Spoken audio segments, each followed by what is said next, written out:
Hello YouTube. Today I'm making a follow-up video on the General Electric AOU fan. This time I'm going to be discussing some of the details that I've noticed about the fan through the restoration process that I found unique, um, and just talking about my overall experience restoring this fan. It was about 10 years ago, I'd say, I restored this, and it's holding up pretty well. But when I got this fan, it was in serious disrepair. There was no wiring on it. Somebody snipped all the wires off. The head wire was snipped right off at the motor, and there was no line cord at all on it. There was no oscillator knob on the top, nor was there the upper clutch part of the oscillator, that steel piece that goes down and has the female threads on it. That was completely gone. So that all had to be machined. And then the fan was just covered in this kind of thick, crusty black paint. I guess it looked like it was brushed on, and it was on top of dirt and rust, of course, because it looked like someone painted it but didn't take any bit of care to try to make the paint job look good. It was just absolutely disgusting looking. And of course, the blades, everything. I didn't even know that it was a brass fan when I first saw it. I just saw, oh, this looks like a really cool fan.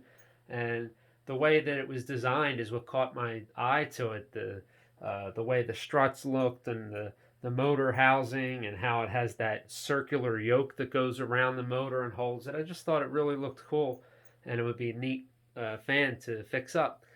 And it really is, now that it's restored. I enjoy this fan a lot. It runs nice. It has a neat sound. But it was definitely, it was crying for help when I got it. Now, some of the cool stuff on this fan that I found, I'm going to turn it around. And you can see the back of it here. So yeah, this piece had to be machined, as well as the shaft that goes down in here that is fitted onto. The oscillator bells, original brass, all the other brass hardware. Amazingly, I don't know how, it was missing that piece, and all the wiring was cut and all of that, but every screw was there. Every single piece of hardware that screws in here, all of them were there. And what's cool about that is they're really unique sizes that are not used today, at least not that I've ever heard of used today, because I couldn't believe it when I first saw them. When I first pulled these apart, my original thought was, oh, maybe I'll see if I can get new screws for some of these if they didn't turn out good or something. Didn't know how they were going to look. And I thought, oh, okay, this is a quarter 20, and this is a 1032, and, whatever. Just all the sizes. I thought they were normal sizes, but they're not. On these GEs, even up into some of the earlier Vortelexes in the 40s, I had them on a couple of my, I think 1947 Vortelexes I have these same screws. These are not quarter 20, and they're not quarter 28. They're quarter 24. These are not 1032. They're not 1024. They're 1030. It's just an odd size. These screws, I think they were 836s. They're not 832s like normal, 836. And then this main screw that screws the top piece onto the base, this, I don't even know what this part would be called, but piece that whole yoke assembly fits onto, that is actually a 5/16 20. So you got all these weird, it's like they're not coarse but not fine thread. It's like in the middle. So I don't know what the story is behind that. And then also, this is a really oddball one. The screw that fits in here is a, what is it? It's a quarter 24 left hand thread. So they really like their quarter 24s for these fans. But I just think that kind of makes it unique, though. It's just all that more interesting to think, wow, they had all these odd sizes. And if you go to a regular hardware store these days and try to find replacement screws, in fact, I've seen a few fans like that where somebody just tried to jam in a modern screw that is a different size, and they're so close that For something thin, it'll probably work.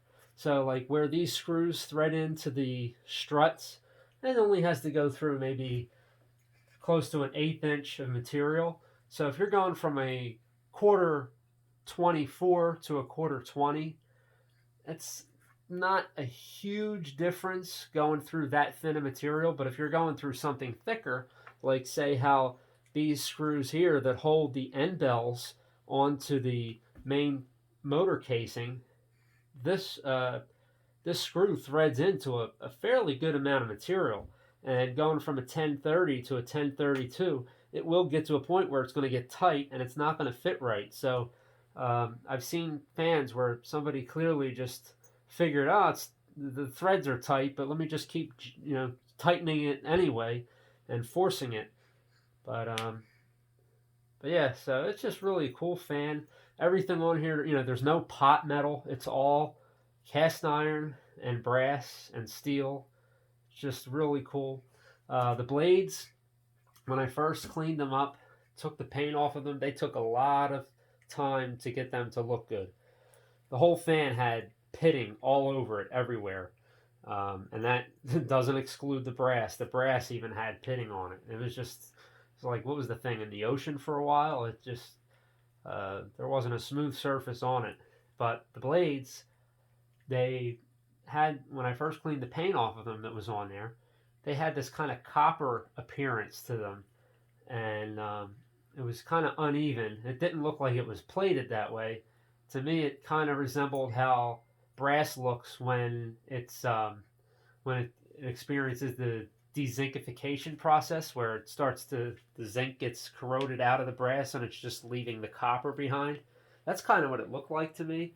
I'm not 100% sure, but I was able to I used some fine steel wool and just kept working at it by hand, and eventually got the blades down to a nice yellowy golden brass color. And I actually finished them just with the steel wool. What I did was I brushed the steel wool in a linear fashion this way along the blade wings, and then after that, um, I sprayed lacquer on them to try to preserve the finish a little bit. And I actually like the way it turned out because they don't have that mirror finish. It's more of just like you can see it's shiny and it's metallic brass, but it has sort of a brushed look to it. And with the lacquer, it's over the years, it's kind of darkened under the lacquer, and it really just has a neat look. I really like it.